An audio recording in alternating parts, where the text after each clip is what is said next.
ব্যতিক্ৰম নহয় চৰাইদেউ জিলাৰ সদৰ সোণাৰী আৰু সোণাৰীতো শাৰদীয় ৰাণীক আদৰিবলৈ ব্যাপক প্ৰস্তুতি চলিছে আৰু মই বৰ্তমান উপস্থিত আছো সোণাৰীৰ এখন ঐতিহ্যমণ্ডিত পূজা মণ্ডপ আনন্দপাৰা পূজা মণ্ডপ সতীৰ্থ কেমেৰা সাংবাদিকে সমগ্ৰ দৃশ্য দেখাব। এয়া হৈছে সোণাৰীৰ ঐতিহ্যমণ্ডিত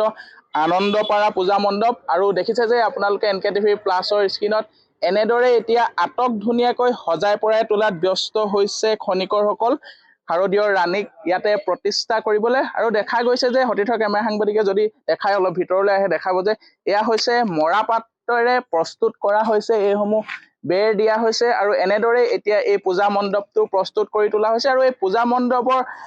বৈশিষ্ট্য বুলি যদি আমি ক'বলৈ যাওঁ কোনো ধৰণৰ প্লাষ্টিক থাৰ্মকল আদি ব্যৱহাৰ নকৰাকৈ মৰাপাট বাঁহ বেতেৰে এতিয়া সমগ্ৰ পূজা মণ্ডপটো সজাই তোলা হৈছে। সোণাৰী নগৰৰ মাজমজিয়াতে এয়া হৈছে ঐতিহ্যমণ্ডিত আনন্দপাৰা পূজা মণ্ডপ সতীৰ্থ কেমেৰা সাংবাদিকে সমগ্ৰ দৃশ্যসমূহ দেখাইছে কোনো ধৰণৰ প্লাষ্টিক ব্যৱহাৰ নকৰাকে এনেদৰে এতিয়া বাঁহ বেত আৰু মৰাপাট যি মৰাপাটেৰে খুব সুন্দৰকৈ গঢ়ি তোলা হৈছে এই পূজা মণ্ডপটো কোনো ধৰণৰ প্লাষ্টিক ব্যৱহাৰ কৰা নাই। এয়াই হৈছে ইয়াৰ বিশেষত্ব যিহেতু প্লাষ্টিক মুক্ত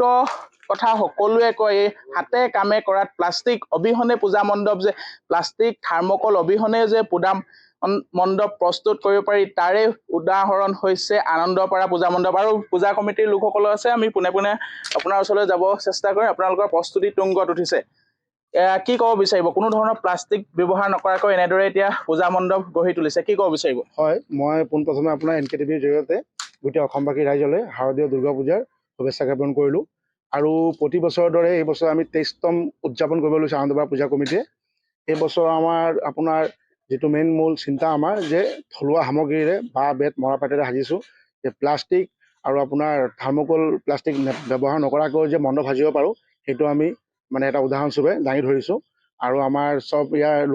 লোকেল মানুহে কাম কৰি আছে লোকেল বস্তু আৰু মানে আমাৰ সেইটোৱে আৰু হয় দেখা গৈছে যে পূজা বুলি ক'লে বিভিন্ন ঠাইৰ পৰা অসমৰ বাহিৰৰ পৰাও খনিকৰ আহে অসমৰ বাহিৰৰ সামগ্ৰী ব্যৱহাৰ কৰা কিন্তু মৰাপাট বাঁহ বেত অসমতে উৎপাদিত এইসমূহ সামগ্ৰী লৈ এনেদৰে এতিয়া আনন্দপাৰা পূজা মণ্ডপ প্ৰস্তুত কৰিছে। আন এগৰাকী উদ্যোক্তা আছে আমি তেওঁৰ ওচৰলৈ যাবলৈ চেষ্টা কৰিম। খুব এটা সুন্দৰ পদক্ষেপ কেনেধৰণে আগবঢ়া হৈছে আৰু ৰাইজৰ সঁহাৰি কি পাম বুলি ভাবিছে? প্ৰথমতেতো মই NKTVৰ ফালৰ পৰা অসমবাসী ৰাইজলৈ শুভেচ্ছা জনাইছোঁ আৰু প্ৰত্যেক বছৰ দৰে এই বছৰো ৰাইজৰ আমি অশেষ সহায় পাইছোঁ যিহেতু বজাৰৰ পৰিস্থিতি বহুতে বেয়া। আজিৰ ডেটত মানুহে পইচা দিবলৈও নিদিবলৈও বহুত চিন্তা কৰিব লগা হৈছে যিহেতু ৰাস্তা পাতটো একদম বেয়া হৈ আছে কিবা বনোৱাইছে কিবা কৰি আছে তাৰ মাজতো যে মানুহে পূজা ভাগৰ কাৰণে আমাক আনন্দপাৰা বুলি কোৱাৰ লগে লগে যেতিয়া আমাক ইচ্ছুক কৰি পইচা দিবলৈ মানুহে আগবাঢ়ি আহে আমি সেই বস্তুলৈ ৰাইজলৈ আমি অশেষ ধন্যবাদ জনাইছোঁ। লগতে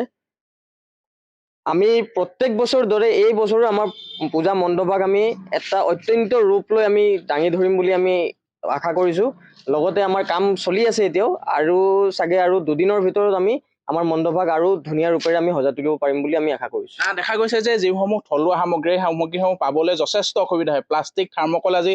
বজাৰত সহজে উপলব্ধ হয় কিন্তু আজি মৰাপাট বা বাঁহ বেত পাবলৈ অসুবিধা হয় কেনেদৰে এইসমূহ অনা হৈছে? এইসমূহ সামগ্ৰী একচুৱেলি আমাৰ পেণ্ডেলৰ যোনজন স্বত্বাধিকাৰী তেওঁ বহুত দিনৰ পৰা আমাৰ লগত আলোচনা কৰি কিবা কৰি তেওঁ বহুত জেগাত গৈ কিনে বস্তুখিনি যোগাৰ কৰি লৈ আজি ধৰি লওক বৰষুণৰ কাৰণে আমাৰ বহুত অসুবিধা হৈছে তাৰ বাবে আজি আমাৰ এইবোৰ বস্তু যোগাৰ কৰিবলৈ সময় লাগিছে। তাৰ বিপৰীতেও তেওঁ বহুত জেগাত গৈ মেলি হৈও এই বস্তুখিনি অসমৰ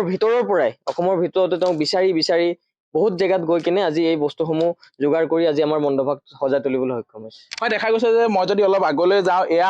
এইসমূহ হৈছে মৰাপাট আৰু মৰাপাটৰ পৰাই এতিয়া এনেদৰে পূজা মণ্ডপটো প্ৰস্তুত কৰা হৈছে আৰু যিহেতু দেখা গৈছে যে থলুৱা সামগ্ৰী কোনো ধৰণৰ প্লাষ্টিক বা থাৰ্মকল বা তেনেকুৱা কোনো ধৰণৰ বজাৰত উপলব্ধ সামগ্ৰী ব্যৱহাৰ কৰা নাই সমগ্ৰ প্ৰকৃতিৰ ওপৰত নিৰ্ভৰ কৰিয়ে বাঁহ বেত আৰু মৰাপাটেৰে এতিয়া এই পূজা মণ্ডপটো প্ৰস্তুত কৰা হৈছে।